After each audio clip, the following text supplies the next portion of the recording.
Hello and welcome, ladies and gentlemen. You find us looking at the Night Force NX8 1 to 8 by 24 on the left, and on the right, the Primary Arms PLXC RDB 1 to 8 by 24 on the right.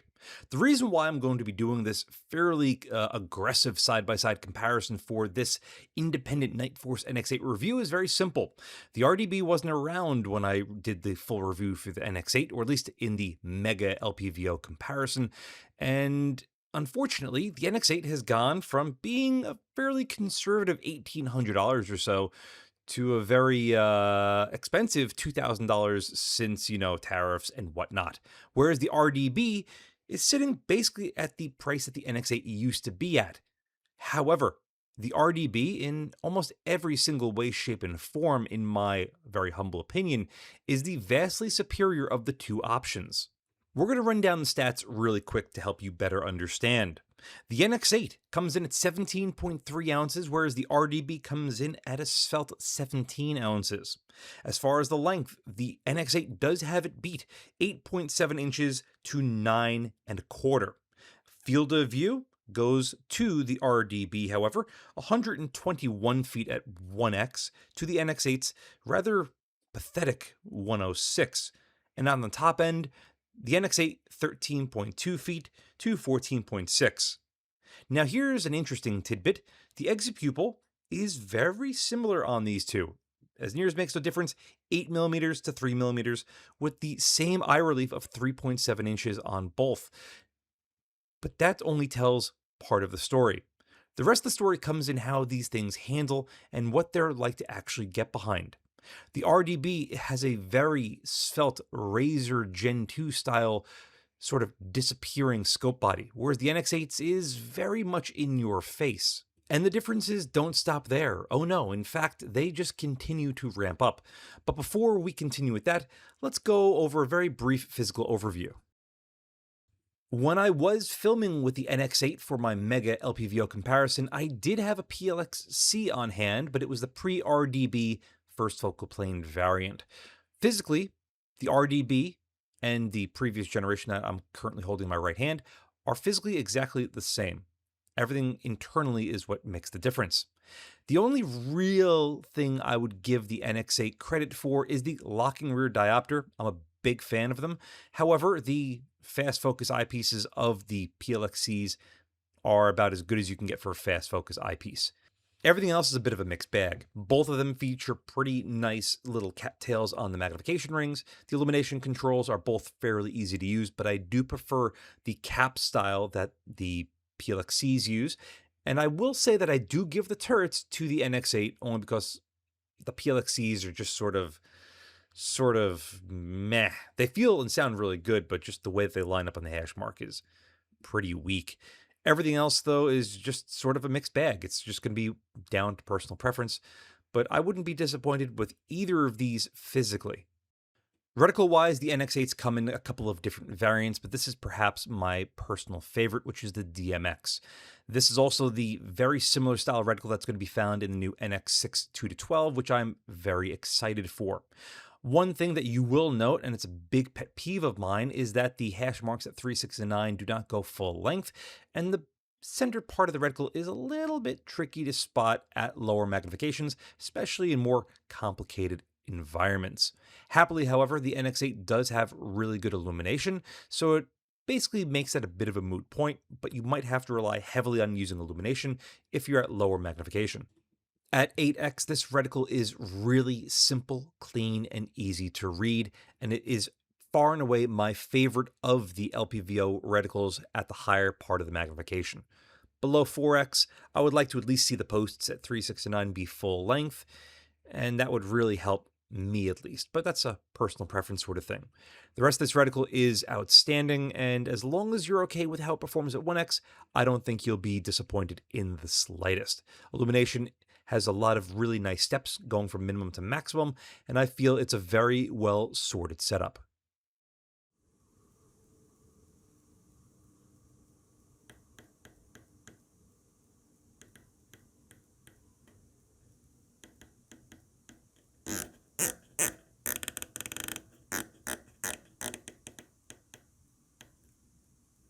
There's no ifs, ands, or buts about it. The turrets on this thing are stupendous.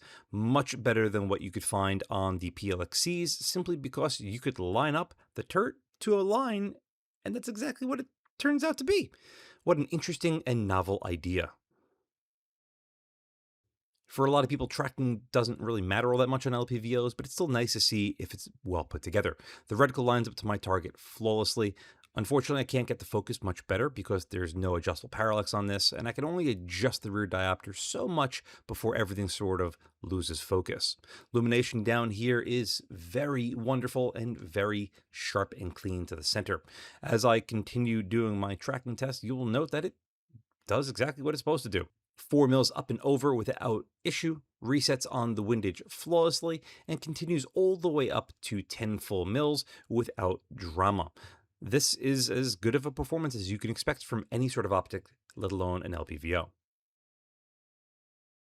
One thing I still can't get over is just how small the view is through this thing compared to a lot of its competition, especially the RDBs. The amount of scope body that we see, or the scope profile, is just immense. Tremendously immense, in fact. As you will note, the center part of the reticle does disappear in brush environments like this without the illumination. And the posts at 3, 6, and 9 are decently thick enough, but I really don't think that they're long enough to help draw your eye towards the middle. Happily, the illumination is more than bright enough to be picked up on the brightest of days, and it helps mitigate a lot of the nuances that this reticle has. Unfortunately, I cannot say I have any experience with the other reticles that are available on the NX8s, but I'd reckon they'd be pretty similar overall performances. The illumination on this does include the entire segmented circle around the center dot, and it does make for a large, easy to pick up spot. Now, for many of you that are more focused on precision, this is still capable of doing fairly precise work, but if you're using this thing at 1x, do you really need to be that precise? I'd be much more worried about making sure I was able to pick up the center and be able to put it on the target that I was aiming at.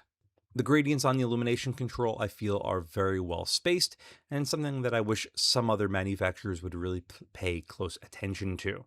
Now, I filmed with this well before I had my eye chart standardized, so I apologize for not having a more detail-oriented target at 81 yards in my backyard, so we'll just, focus on my old portion of my tracking test as we slowly ramp up the magnification towards 8x. Everything looks really good in shot. I will say that the center part of the target and image is always sharp, regardless of the magnification or the distance, something I'm very keen on. Edge-to-edge sharpness also looks really good down here, and as you will soon see, its image stability, or its off-center sharpness, is pretty good. The illumination does shut off rather quickly if you're off-center. A lot of people consider that a detriment. Others consider that a feature, meaning that the illumination will be visible if you are perfectly lined up behind it, so this way you don't have to worry about parallax shift. I totally get it, but it can be rather annoying at times. At 8x, the image stability is pretty good. The illumination shuts off not that fast. It's actually all the way to the outside edge of the view looking through it. And I have to say, its overall performance seems pretty solid. Its 3mm exit pupil at 8x is also pretty big and forgiving, so it makes getting behind this even at 8x pretty solid. At roughly 6x, we have more of the same, but it's going to get a little bit more forgiving, or at least it should. But as we get closer to 1x, it doesn't seem like the jump from maximum to minimum magnification and the performance in between really sort of fits. I feel like the 8x on this thing performed about as good as you could expect it to, but as we go lower and lower in the magnification, it just doesn't seem like it really improves a significant amount. I had a hard time getting behind this, and I didn't really enjoy my time with it at all. And it was very disappointing because it had real big potential. But let me express it to you more dynamically. Sure, at 1x we can get behind it, and it's, again, pretty forgiving, but it just didn't seem that enjoyable to the naked eye. This, again, could have been a me thing. but it's definitely something to note that this was one of the worst of the bunch that I had when I did my Mega Premium LPVO comparison, which, by the way, that will be linked in the description below. Overall, the performance really isn't terrible. I just wasn't a huge fan of it. I didn't enjoy using this in the slightest. But that's where personal preference starts to come into play. Another thing I wasn't a big fan of is the smearing of the illumination. Just look at it when we're slightly off center. It really starts to glare and reflect back at you.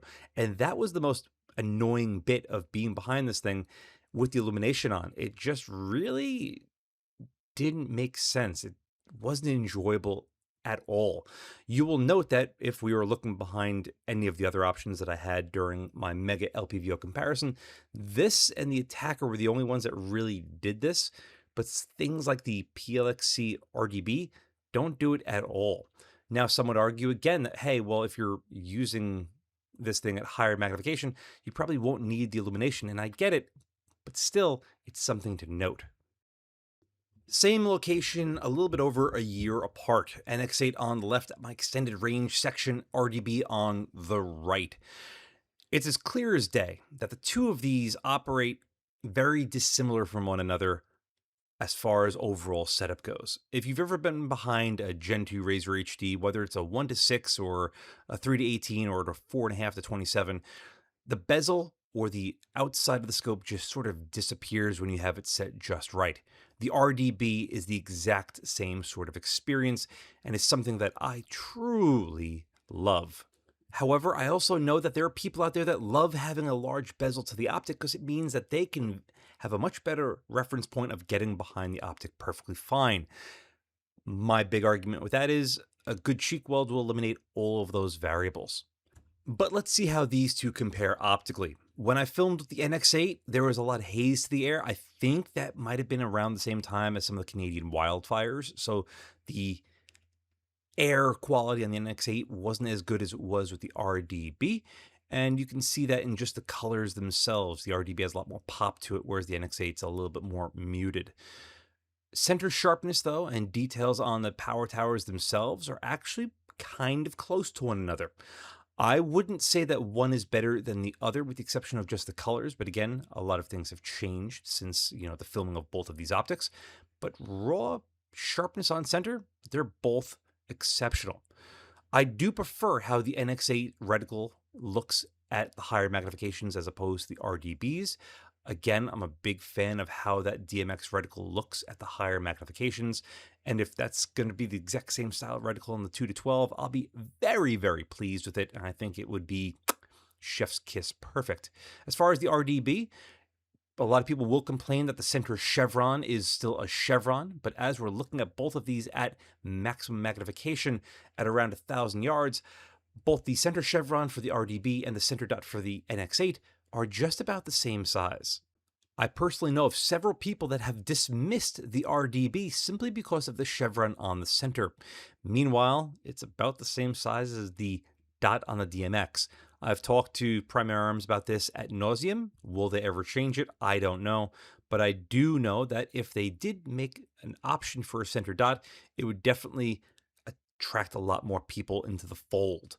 As far as image stability here at 1,000 yards at 8x between both of them, they're both pretty solid. I do give the edge to the RDB because it seems to be a little bit larger of a view looking through it. Again, both of these have the same exit pupil of 3mm, but the way the RDB handles is much more forgiving. Again, both of these have the same exit pupils, but the view through the RDB is wildly larger than the NX8, and it makes for the experience to be that much more impressive.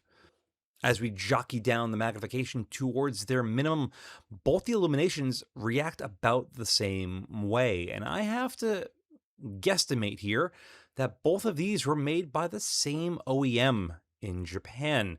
And that is why both of these have some similar characteristics to one another, because the OEM themselves were learning as they went and started making vast improvements. The RDB at 2x is at its worst performance, but everywhere else it is rock solid.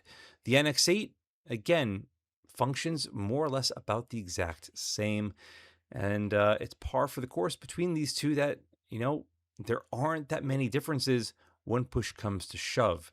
However, the glaring differences are going to be the ones that are going to make or break which one you go with. Instead of making this review 30 plus minutes long, I figured I would just, again, guide you into the description to the link to the premium LPVO comparison, where you will see the NX8 up against other first focal plane 1-8s and 1-10s. However, if you are specifically looking at the NX8 because of its size and its weight and its price, let's once again look at the PLX RDB, because now the RDB is substantially less expensive, about $200 to $300 less expensive. It's about the same weight. In fact, it's a little bit lighter, and it's only about 3/4 of an inch longer, give or take. Now, which is the better overall product? I would personally argue that the RDB is the best first focal plane 1-8 there ever has been, and maybe will be for quite some time. And I will say that, and I will stand by my statement. There are some things that I do prefer about the NX8. I do prefer the DMX reticle at the higher magnifications. I do prefer the turrets on the NX8. And I do prefer the locking diopter of the NX8. But those are all personal preferences. You will have personal preferences as well. And I'm sure they might be a little bit different from mine. Just as, like, every other thing in life. As an overall package, however, I have to pick the RDB. For its size, its weight, its price, and its overall performance in every single aspect, it is something that has to be appreciated. It is fundamentally beautiful, and I don't think that many people could find any glaring flaws with it if push comes to shove. One thing to take into consideration, which I don't think many people have, or at least I haven't really mentioned it in this review, is name goes a long way. Night Force versus Primary Arms carries a little bit more weight to it. A lot of people trust Night Forces with their life and for their pleasure and fun, and I can't argue or dispute that. Night Force also has a tremendously good track record when it comes to customer satisfaction, especially in the warranty department. I know of several people that have had issues with Primary Arms' warranty claims in the past, and unfortunately that's just par for the course. Not every company is going to be as good as the next. Primary Arms is still very good, and I do stand by them, and I do trust their products, but I also trust Night Force as well. So in that case, maybe that's going to draw you one way versus the other. As far as which one of these I would recommend and which one I would choose, I'm pretty confident that's been answered a couple of times. I don't hate the NX8, but I don't love it either. There are a couple things I would love to see be changed to it, and will that ever happen? One can only wonder. As far as the PLXC RDB, I do think it is among the highest performing first focal plane 1-8s there currently is on the market. And for the price point that it comes in at and what it offers, I don't think it could really be beat right now. Even if these two were the same price, I'd probably still go RDB. Yes, the NX8 can produce an image that equally rivals that of the RDB, but the RDB just seems like a more cohesive package, even though I would prefer some of the NX8 features on the RDB. I'm starting to sound like a broken record, so I'm going to end this review right there. If you're in the market for the NX8, I would highly recommend checking out the RDB. If you're really torn between these two, flip a coin and figure out what's going to be the more important features and details for you. As for me, I'm just happy to say that we have a lot of great options out there and something for everybody. Thank you so much for watching. As always, I'll see you again next time. And a huge thank you to my Patreon providers and my Subscribe subscribers. Without you, this truly wouldn't be possible. If you'd like to support my channel but don't want to join either of those, I completely understand. But you could still help by using my affiliate links in the description below, and or like, share, and subscribe as always. Again, thank you very much.